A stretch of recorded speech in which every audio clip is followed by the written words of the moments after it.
So instead of thinking in the way that the consequentialist does, just about what's going to happen if I do this and will it produce more pleasure and reduce some pain, or thinking about the principle or the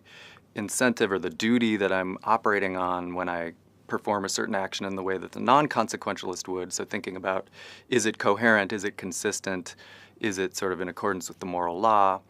The virtue approach, which is often called the third way, thinks more about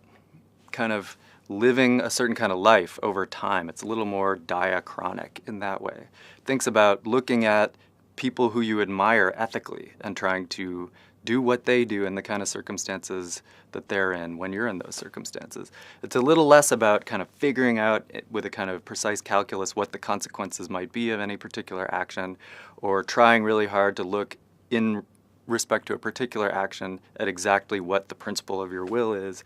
and instead kind of operating with a kind of practical wisdom that comes out of a long period of training yourself in the way that an athlete would his body or her body, training your soul, training your character to have the right kind of responses in the moment that may not even require you to be reflectively considering the consequences or the principle of your will. So if you think about somebody like,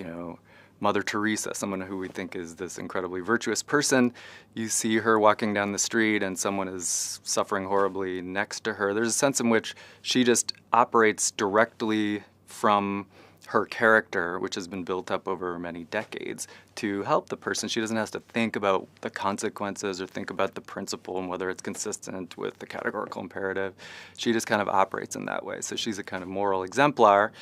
with this sort of practical wisdom that is the result of a long period of training.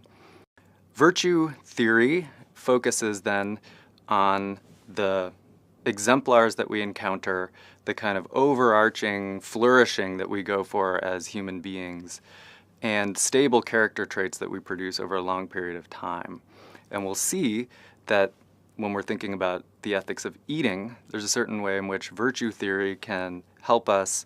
consider, decisions over time and the way in which we might build up a certain kind of character with respect to our eating. We'll also look at some challenges to virtue ethics that come from some interesting results in psychology and kind of food sociology that would suggest that we don't actually respond oftentimes in ethically problematic situations as you might think out of a stable trait or virtue of character, but rather out of sort of response to really contingent things like where the product is placed or whether we recently got a text message that made us feel good or something like that. So challenges to virtue ethics will come up as well. It's important to notice that virtue theory, this separate kind of ethical framework that we're looking at,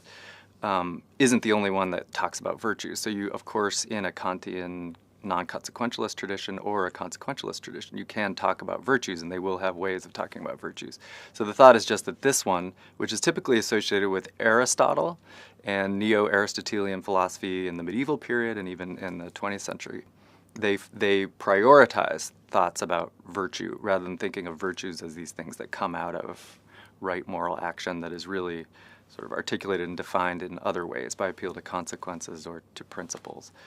The other thing to notice is that this word virtue, virtus in Latin, is just a translation of the Greek arete, which means excellence. So it's not some kind of mysterious thing. It's just the thought that there are certain ways of being excellent. And if you are excellent in many different ways, say the 7 virtues and avoiding the 7 deadly vices, then you achieve a kind of broad excellence of character, uniting all of these virtues in a kind of practically wise way, and thereby flourishing in the way that human beings, rational beings, can, if they perform their sort of virtuous activity in the right way for the right reason.